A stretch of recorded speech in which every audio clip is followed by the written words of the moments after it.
अस्सलाम वालेकुम। हमारा जो रिमेनिंग पोर्शन है डार्क रिएक्शन से रिलेटेड वो कुछ थोड़ा सा रह गया था, जिसको मैं इस लेक्चर में कवर कर देता हूँ। अच्छा, दो इंपॉर्टेंट पॉइंट है यहाँ पर। सबसे पहली बात, डार्क रिएक्शन से रिलेटेड पेपर में आ जाता है कि C3 साइकिल क्या होता है या C3 प्लांट्स हम किन्हें कहते हैं, इसको हम कवर करेंगे इस लेक्चर में। और इम्पोर्टेंट नोट यहाँ पर ये है कि पेपर में MCQs आ जाता है, MD कैट में आ जाता है कि कितने ग्लूकोज या एक ग्लूकोज के बनने के लिए कितने कार्बन डाइऑक्साइड की नीड है या कितने G3P चाहिए। तो इसको हम इस लेक्चर में यहाँ पर क्लियर कर लेंगे। तो आइए चले हम स्टार्ट करते हैं। सबसे पहली बात, लाइट डार्क रिएक्शन में हमने ऑलरेडी पढ़ रखा है कि भाई ये जो साइकिल है इसको हम कहते हैं डार्क रिएक्शन या कैल्विन साइकिल कहते हैं। ऑलरेडी प्रीवियस लेक्चर में मैंने अपलोड किया हुआ है, तो वहां से आप जाकर देख सकते हैं। यहाँ पर हम सिर्फ कैलकुलेशन करेंगे। जैसे कि हमने डार्क रिएक्शन में पढ़ा था कि 3 RuBP यानी कि रिब्यूलोज बाइफॉस्फेट 3 कार्बन डाइऑक्साइड के साथ मिलकर 6 कार्बन कंपाउंड बनाता है। कितने बनाता है? 3। ये अनस्टेबल होता है, फौरन से टूट जाता है 3 फॉस्फोग्लाइसरेट में। कितने 3 फॉस्फोग्लाइसरेट में टूटता है? 6। फिर 3 फॉस्फोग्लाइसरेट से 1 3 बाइफॉस्फोग्लाइसरेट बनता है, ये भी कितने बनते हैं? 6। अच्छा, यहाँ पर 6 ATP यूज होती है। जबकि 1 3 बाइफॉस्फोग्लाइसरेट कन्वर्ट हो जाता है G3P में, ये भी कितने में कन्वर्ट होता है? 6 में, बाई यूजिंग NADPH। 6 में से एक बाहर आ जाता है और ये जो 5 है कन्वर्ट हो जाता है RuP में। कितने RuP में कन्वर्ट होता है? रिब्यूलोज फॉस्फेट में, 3 में। और ये RuP अगेन कन्वर्ट हो जाता है RuBP में यानी कि रिब्यूलोज बाइफॉस्फेट में। ये ऑलरेडी हमने डार्क रिएक्शन में कवर कर लिया है, तो वहां पर आप जाकर देख सकते हैं। यहाँ पर हम सिर्फ कैलकुलेशन करेंगे। अच्छा, अब G3P जो एक बाहर आया है, G3P के अंदर कितने कार्बन होते हैं? 3। तो ये कितने ग्लूकोज बनाएगा? हाफ ग्लूकोज बनाएगा। ठीक है। तो अब सबसे पहले हम कैलकुलेशन करते हैं हाफ ग्लूकोज की। यानी कि अगर हम इंपॉर्टेंट नोट में देखें कि हाफ ग्लूकोज, आधा ग्लूकोज बनने के लिए हमारे पास रिक्वायरमेंट क्या है। देखें, 6 ATP यहाँ पर यूज हो रहे हैं और 3 ATP यहाँ पर यूज हो रहा है। 6 और 3 कितने हो गए? 9। तो यहाँ पर मैंने लिख रखा है कि 9 ATP यूज होते हैं हाफ ग्लूकोज को बनने के लिए। जबकि NADPH कितने यूज हो रहे हैं? 6 यूज हो रहे हैं। तो 6 NADPH यूज हो रहे हैं हाफ ग्लूकोज बनने के लिए। अब आपसे अगर पेपर में पूछ ले कि भाई एक ग्लूकोज को बनाने के लिए कितनी ATP और कितनी NADPH की रिक्वायरमेंट होती है, तो आप सिंपल क्या करेंगे? इन सबको डबल कर देंगे।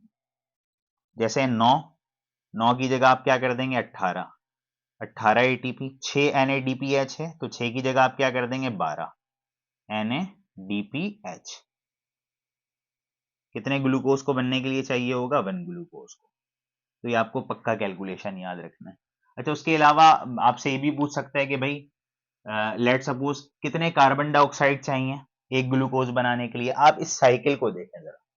हाफ ग्लूकोज के बनने के लिए 3 कार्बन डाइऑक्साइड चाहिए, 3 RuBP चाहिए, 6 3 फॉस्फोग्लाइसरेट चाहिए, 6 1 3 बाइफॉस्फोग्लाइसरेट चाहिए और एक G3P चाहिए। अब यहीं से आप कैलकुलेशन करेंगे। लेट सपोज आपसे पेपर में पूछता है कि हाफ ग्लूकोज हमें नहीं बनाना, हमें एक ग्लूकोज बनाना है। तो एक ग्लूकोज बनाने के लिए हमें कार्बन डाइऑक्साइड कितना चाहिए होगा? 3 के बजाय आप कितना ले लेंगे? 6 ले लेंगे।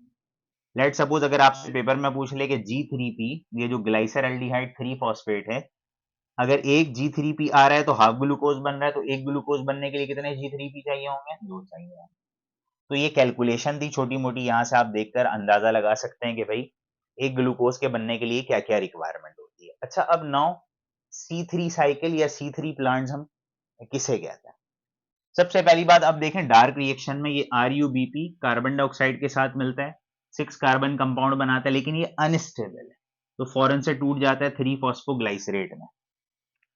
तो ये जो 3 फॉस्फोग्लाइसरेट बन रहा है ना, इसके अंदर कार्बन कितने काउंट करें? 1 2 3।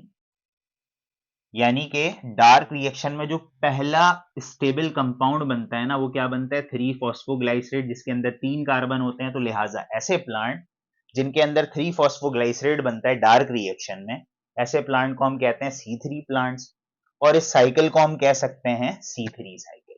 ठीक है, हर प्लांट के अंदर ऐसा नहीं होता, किसी के अंदर दूसरे कंपाउंड भी बनते हैं। तो व्हाट इज C3 साइकिल या C3 प्लांट? C3 प्लांट ऐसे प्लांट होते हैं जिनमें डार्क रिएक्शन में रिब्यूलोज बाइफॉस्फेट कार्बन डाइऑक्साइड के साथ मिलकर 6 कार्बन कंपाउंड बनाते हैं, लेकिन ये अनस्टेबल है, फौरन से टूट जाता है एक स्टेबल कंपाउंड में, जिसको हम कहते हैं 3 फॉस्फोग्लाइसरेट, जिसके अंदर 3 कार्बन होते हैं। इस 3 कार्बन की वजह से, 3 कार्बन कंपाउंड की वजह से साइकिल को हम कहेंगे C3 साइकिल। और जिस प्लांट के अंदर ये हो रहा होगा उस प्लांट को हम क्या कहेंगे? C3 प्लांट्स कहेंगे। आई होप कि ये लेक्चर पूरा क्लियर कट समझ में आया होगा। और इस साइकिल के थ्रू आप इजीली कैलकुलेशन कर सकते हैं। अगर आपसे पेपर में पूछता है कि एक ग्लूकोज के बनने के लिए कितनी एटीपी चाहिए, एनएडीपीएच चाहिए, या कितने कार्बन डाइऑक्साइड की नीड है, या जी3पी की कितनी नीड है, तो यहाँ पर आप आराम से लिख सकते हैं। तो अगर आप हमारे इस चैनल पर नए हैं तो इस चैनल को जरूर सब्सक्राइब करें, लोगों तक शेयर करें, ताकि इसकी रीच जो है वो व्यूअर्स तक पॉसिबल हो सके। तो नेक्स्ट लेक्चर तक के लिए इजाजत दें, अपना बड़ा ख्याल रखिएगा। अल्लाह हाफिज़।